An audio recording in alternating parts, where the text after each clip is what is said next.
bien mesurer sa pression artérielle avec précision et bien contrôler ses chiffres. Mais je vous disais tout à l'heure, sur 10 personnes, 7 personnes ne ressentent rien du tout.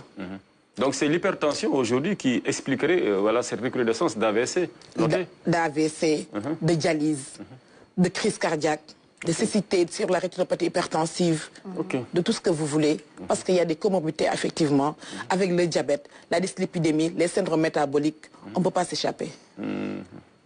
Et sur les 7 autres personnes, excusez-moi, qui se savent hypertendues, si on les reporte à 10 personnes, si 10 personnes se savent hypertendues, les 7 ne sont pas traitées.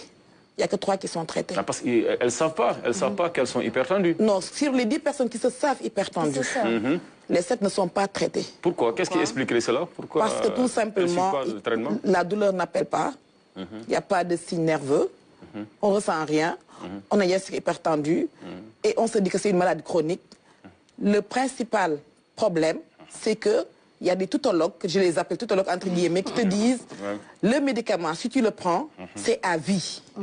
Tu ne vas pas le laisser, donc ne commence pas ce traitement. Alors que c'est l'hypertension artérielle chronique qui est à vie. Le médicament, c'est pour la vie. Le médicament, il est obligatoire. Il est pour la vie parce que l'hypertension artérielle... Il n'y a pas de médicament qui baisse la tension en réalité. Il faut dire aux personnes la réalité. Il y a des médicaments qui empêchent la tension de monter.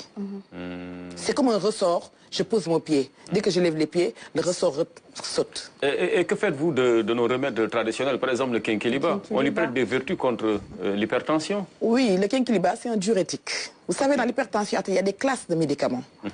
Les classes de médicaments, il y en a au moins 5 ou 6 principales classes qui sont bien individualisées, bien connues. On connaît la pharmacocinétique, on connaît le dosage, on connaît la demi-vie, c'est-à-dire que le nombre d'heures que prendra le médicament dans le sang pour faire son effet et disparaître. On connaît l'élimination, si c'est rénal, urinaire ou bien par les selles. On connaît tout de ces médicaments, de ces classes. Le quinquilibre, c'est un diurétique.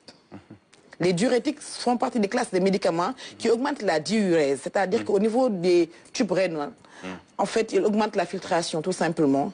En augmentant la filtration d'eau, il y a l'osmose, c'est-à-dire que l'eau va le milieu le moins concentré vers le milieu le plus concentré. Et par contre, on diminue aussi la concentration de sel et on baisse la tension artérielle. Donc vous conseillez le quinquilibre aux hypotendus? Par contre, non.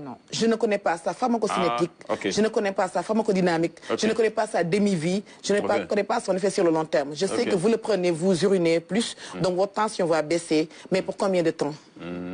C'est vrai, c'est vrai.